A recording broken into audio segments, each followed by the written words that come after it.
사도신경으로 우리의 신앙을 고백합니다.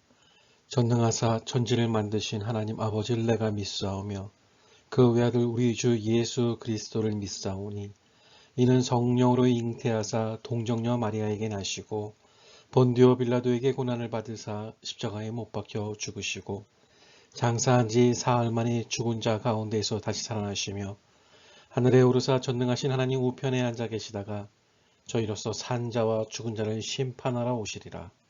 성령을 믿사오며 거룩한 공예와 성도가 서로 교통하는 것과 죄를 사하여 주시는 것과 몸이 다시 산 것과 영원히 사는 것을 믿사옵나이다.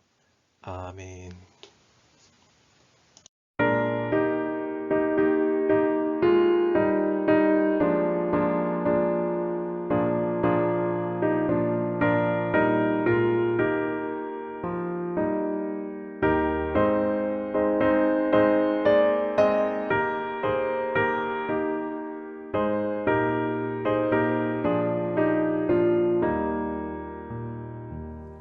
주 예수여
할렐루야.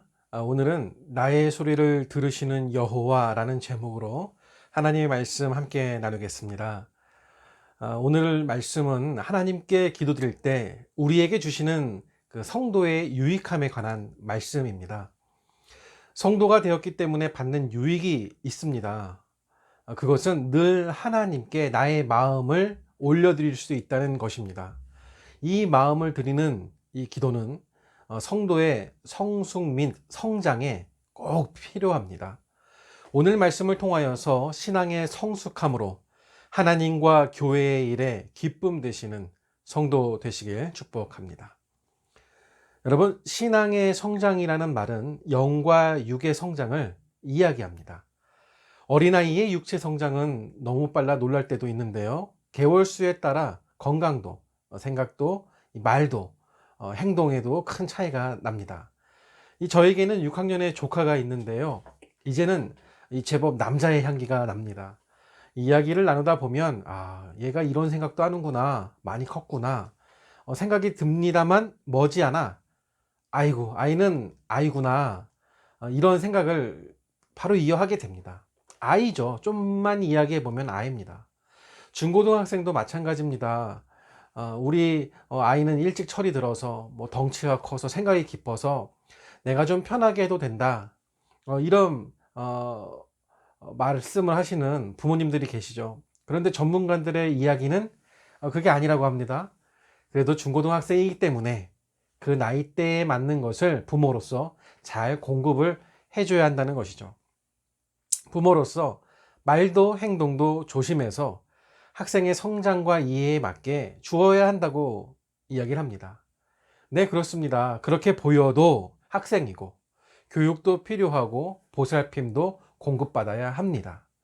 신앙의 성장도 이와 유사합니다. 교회 생활이 그 성도의 성숙함을 보장하는 것은 아닙니다. 그래서 우리는 교회를 다닌 연수가 중요한 게 아니라 그 성도의 열매를 봐야 하는 것이고, 나도 성도의 열매를 어떻게 맺어야 할까 고민해야 진정한 성도로서 성장을 할 수 있다는 것입니다. 이 성도의 성장에 꼭 필요한 영양분이 있는데, 꼭 공급해 줘야 하는 것이 있는데, 그것이 기도입니다. 건강하게 성장하기 위해서는, 풍성한 성도의 열매를 맺기 위해서는 기도가 꼭 필요합니다. 그런데 이 기도에 대해 우리가 알게 모르게 갖고 있는 오해가 있습니다. 마음만 먹으면 기도다, 기도했습니다 라고 생각하는데 그것은 아닙니다. 기도는 마음과 행위가 함께 있어야 합니다. 하는 일이 있다면 더 성장하길 바라고, 새로운 시작, 그 시작이 되었다면, 그 마음을 먹었다면, 저절로 새로운 시작, 삶, 이런 것이 펼쳐지는 것은 아닙니다. 마음을 새롭게 해야 새 삶이 시작이 됩니다. 그래서 신명기 10장의 말씀에서는 마음의 할례를 행하라 이렇게 말씀하십니다. 마음도 가져야 하고 그에 맞는 행동도 해야 한다는 것이죠. 이런 기도의 유익함과 영향력, 기도를 해야 하는 이유를 우리에게 이 성경에서 강력하게 전달해 주는 사람들이 있습니다. 그 중에 한 명이 기도의 사람 다윗입니다. 그는 기도로 승리했고 기도로 회복했습니다. 인생의 절망적인 순간에 기도로 일어난 사람입니다. 오늘 말씀의 다윗은 큰 시련 가운데 있습니다. 시련을 만났습니다. 그때 그는 마음을 쏟아놓는 기도를 하나님께 드립니다. 다윗의 그 기도를 통해 우리의 마음을 새롭게 하는 길을 이 시간 살펴보려고 합니다. 첫 번째로 하나님은 기도를 들으십니다. 시편 5편 오늘 말씀 본문 3절입니다. 여호와여, 아침에 주께서 나의 소리를 들으시리니 아침에 내가 주께 기도하고 바라리이다. 아멘. 여러분, 이 사실을 믿어야 합니다. 하나님께서는 우리의 기도 소리를 들으시는 분입니다. 아멘. 들리는 것과요, 듣는 것은 다릅니다. 들리는 것은 자연적으로 들려지는 것이지만 듣는 것은 마음과 생각을 기울여 이해하고 공감하려는 것입니다. 그런데 하나님께서는 우리의 기도를 들으십니다. 이는 우리를 사랑하시기 때문입니다. 사랑은 사랑하는 대상에게 귀 기울이게 합니다. 그래서 들음은 사랑의 최고의 표현입니다. 본문 말씀에서 나의 소리로 이 번역된 단어 히브리어인데요, 콜리는 소리를 내어 말하는 것을 가리킵니다. 이는 기도하는 사람의 마음속에 억제할 수 없는, 다스릴 수 없는 탄식의 정을 보여줍니다. 이 소리는 인생의 벼랑 끝에서 하나님을 찾던 때에 나오는 간절한 소리입니다. 고통에 몸부림칠 때 나오는 소리를 말하죠. 소리를 내려고 해서가 아니라 이 억제할 수 없는 이 정이 마음 깊은 곳에서 솟구쳐 올라 울부짖을 수밖에 없을 때 나오는 그런 간절한 울부짖음으로 하나님의 은혜를 구하는 표현입니다. 나의 소리, 그때 나오는 소리입니다. 하나님께서는 나의 기도 소리를 들으신다는 믿음을 가져야 합니다. 나의 인생이 주님의 손 안에 있고 나의 소리를 들으시기에, 그 간절한 소리를 들으시기에 나는 그분을 의지하면 살 것이라는 믿음이 필요합니다. 하나님께서는 종종 능력 있는 자는 버리시기도 하시지만 이렇게 어린아이처럼 의지하는 사람은 절대로 떠나시지 않기 때문입니다. 하나님을 의지해야 합니다. 다윗에게는 하나님께서 나의 소리를 들으신다는 확신이 있었습니다. 이것이 있었기에 악인들의 둘러싸인 상황 속에서도 견딜 수 있었던 것입니다. 시련으로 가득 찬 인생길을 걸으면서 기쁨이 솟아나는 것을 경험할 수 있었습니다. 자기에게 악을 행한 자들을 용서하고 사랑할 믿음을 가질 수 있었습니다. 그러므로 세상에서 가장 불쌍한 사람은 돈이 없는 사람이 아닙니다. 권력이 없는 사람도 아닙니다. 시편 62편 8절은 이렇게 말씀하시는데요.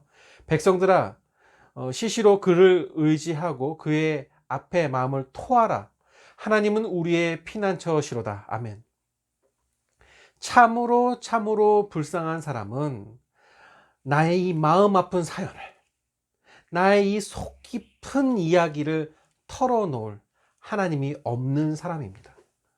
하나님과의 관계가 깨어져 자신의 마음을 하나님께 토해 놓을 수 없는 사람이 불쌍한 사람이라는 것이죠. 우리 아멘으로 함께 고백해 볼까요? 하나님께서는 우리의 소리를 들으십니다. 아멘. 네, 그렇습니다. 이 믿음 붙드셔야 합니다. 붙드십시오.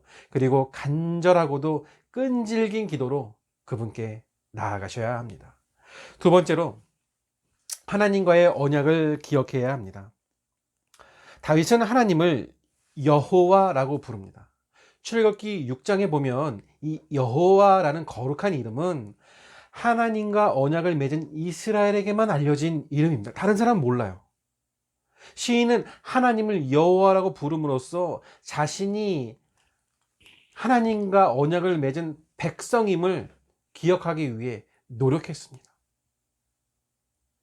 하나님께서는 이스라엘과 언약을 맺으셨습니다. 이스라엘 백성과 언약을 맺으셨습니다. 그래서 하나님은 이스라엘에게 은총을 베푸셨고 이스라엘은 하나님의 명령에 순종할 의무가 있었습니다. 그런데 이스라엘 백성들이 이런 걸 다 잊어버리고 있었던 겁니다. 하지만 다윗은 기억하고 기억했습니다. 노력했습니다.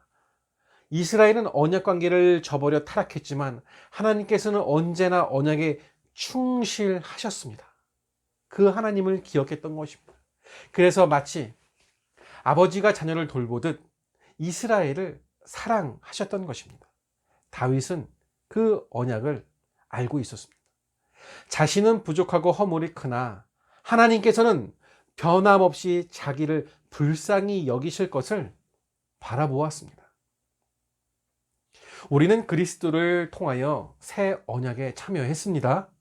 하나님께서는 모든 만물 위에 뛰어나신 분이지만 스스로를 낮춰 우리와 언약을 맺으셨습니다. 그리고 마치 우리를 위해 무슨 의무가 있는 분인 것처럼 우리를 위하셨습니다. 이것이 얼마나 놀라운 하나님의 사랑입니까? 그 사랑이 지금도 계속되고 있습니다. 여러분, 인생에서 칠흑 같은 터널을 지나고 있으십니까? 하나님의 신실하신 언약을 기억하십시오. 어떠한 경우에라도 우리 자녀를 버리지 않으십니다. 신앙은 이 사랑의 언약을 기억하는 것입니다. 다윗의 신앙이 그러 있습니다.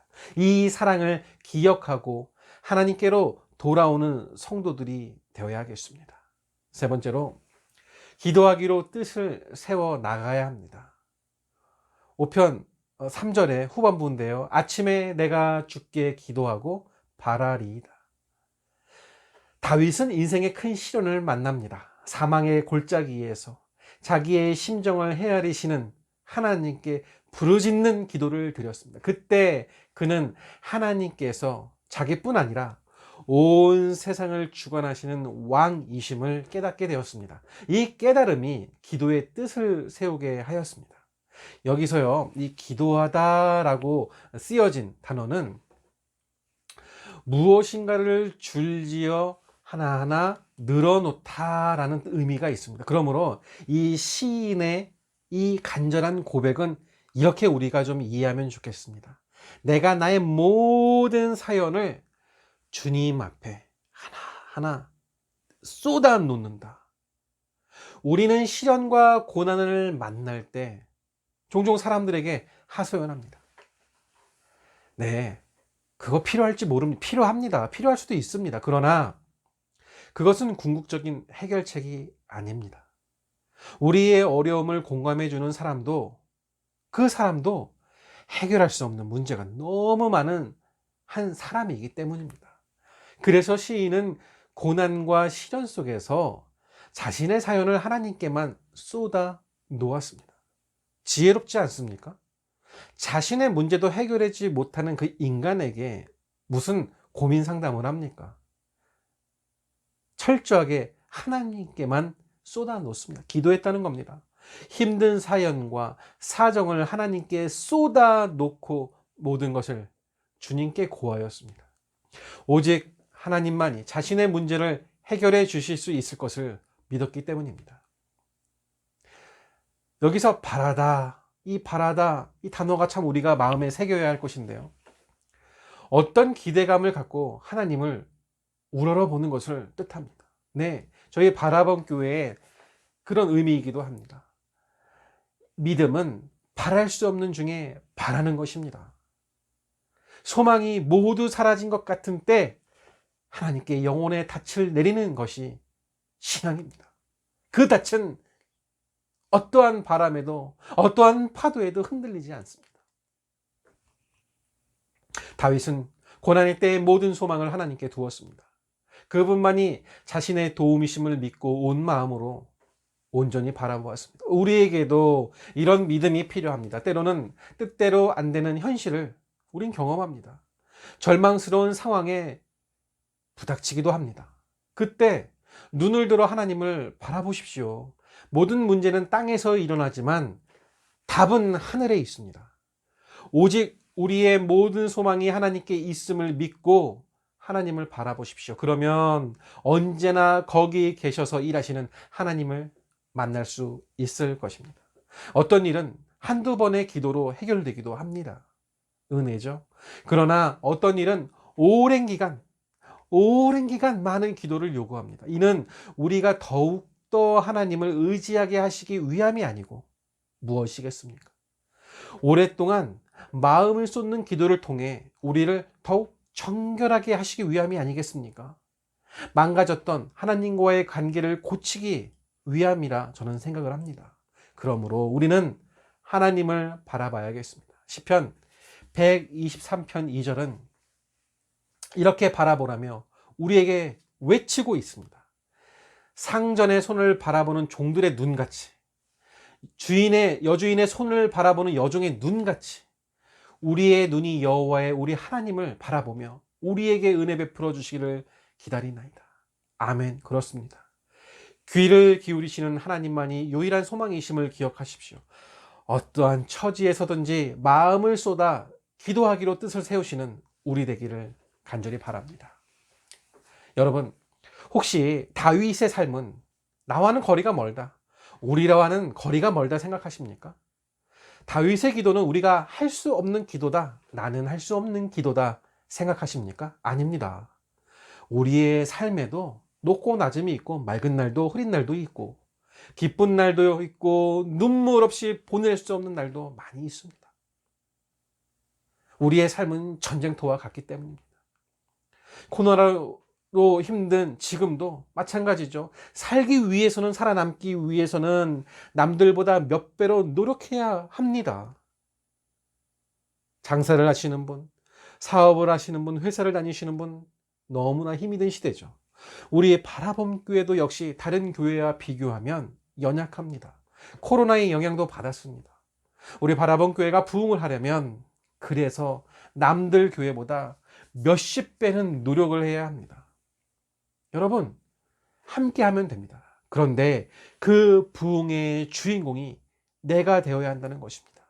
내가 기도해야 한다는 것입니다. 우리가 함께 기도해야 된다는 것입니다.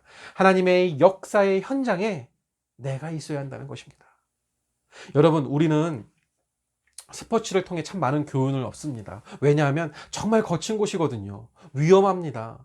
또 위험한 곳이지만 결과에 따라 이 멋진 이 드라마를 만들어내는 곳이기도 해서 우리가 이 스포츠를 보면서 열광하기도 하고 힘을 받기도 합니다. 그래서 축구, 야구, 농구 등 참 인기가 있는 것이죠. 그런데 여러분, 이 스포츠판에는 정말 많은 신앙인들이 곳곳에서 활약한다는 것을 알고 계십니까? 그 엄청난 스트레스, 위험 등을 믿음으로 이겨내는 멋진 드라마를 만들어내는 크리스찬들이 참 많습니다. 그 중에 이 손에 꼽히는 이야기가 있는데요. 95년에 농구 대잔치에 우승을 한 여자 농구팀이 있는데 SKC 성경여자증권 농구팀입니다. 정말 손에 꼽히는 감동 드라마 스토리인데요. 팀 창단 이후 21년 만에 처음으로 이 농구 대잔치에서 우승을 합니다. 21년입니다. 안 되는 거예요. 해도 안 되는 거예요. 그 우승에 대한 목마름, 갈망, 얼마나 대단했을까요? 그 우승의 날도 많은 사람들은 이 결승에 올라온 상대방 팀인 삼성 농구팀이 이길 것이다. 다 이긴다고 했습니다. 그런데 감독부터 주전 모든 선수들이 믿음으로 기도하고 믿음으로 준비하고 믿음으로 한 게임 한 게임 나아갔다고 합니다. 그 결과는 하나님이 하셨습니다. 21년 만에 승리는 기도로부터 시작되었습니다. 우리의 내일은 희망만 기다리고 있지는 않을 것입니다. 좋은 일도 있을 것이고 나빠 보이는 일들도 있을 것입니다. 그렇지만 어떤 일을 만나든지 우리가 그분의 손에 붙들려 있으면 모든 것이 합력하여 선을 이룰 것입니다.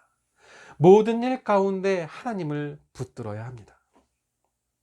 신앙의 유익은 시련의 날에 의지할 이가 계신다라는 것입니다. 이러한 사실을 믿는 굳센 마음은 하나님을 향한 기도로 입증이 됩니다. 하나님께서는 모든 것을 알고 계시나 우리가 기도하시기를 원하고 계십니다. 우리 교회가 함께 기도하는 기도의 제목, 교회 이전도 하나님께서 하십니다. 기도하기를 바라고 계십니다. 기도의 양이 차면 우리를 그리로 인도하시고 복된 날을 주시리라 믿습니다. 모든 일을 하실 수 있으나 우리가 간절히 당신을 찾기를 원하고 계시다. 우리의 하나님께서 마음을 다하여 하나님께 부르짖기를 기다리고 계신다. 여러분, 다윗이 큰 환난 앞에서 더 순결한 사랑으로 하나님을 간절히 사모하며 외쳤던 것을 우리 기억합시다. 우리는 그 기도의 과정을 통해 더 정결한 사람이 되어갈 것입니다. 간절한 기도로 하나님의 큰 은혜를 체험하시는 성도와 가정 되시기를 간절히 축원합니다. 기도하겠습니다. 하나님, 감사드립니다. 우리에게 오늘 말씀을 통하여 하나님께서 우리의 기도를 들으시고 우리의 필요를 채워 주신다 하셨습니다. 하나님, 하나님께서 허락하셔야 합니다. 믿음의 말씀으로 이 사실을 받고 기도 생활로 더욱더 주님 사랑하게 하여 주시옵소서. 가능하면 성전에 나오지만 예배 초소에 나오지만 못한다면 생활 속에서 일하는 자리에서 기도하게 하셔서 주님께서 주시는 승리의 복, 회복의 복, 풍성한 복을 누리는 우리 되게 하여 주시옵소서. 이 시간 여러 가지 감사의 고백을 담아 예물을 드리오니 하나님 기쁘게 받아주시옵고 손길 위에 감사가 넘치고 기쁨과 행복, 병나음, 풍성한 인생을 책임져 주시기를 간절히 기도드리오며 이제는 우리 구주 예수 그리스도의 은혜와 하나님 아버지의 무한하신 사랑과 성령 하나님의 교통하심이 오직 주의 말씀이 나를 이끄시는 그 사실을 믿는 사랑하는 우리 모든 성도들 머리 위에 그 가정과 자녀들 가정의 생업 위에 또 이 시간 병으로 고통받는 성도 위에 이 나라의 민족과 우리 교회 가운데 영원토록 함께 있을지어다. 아멘.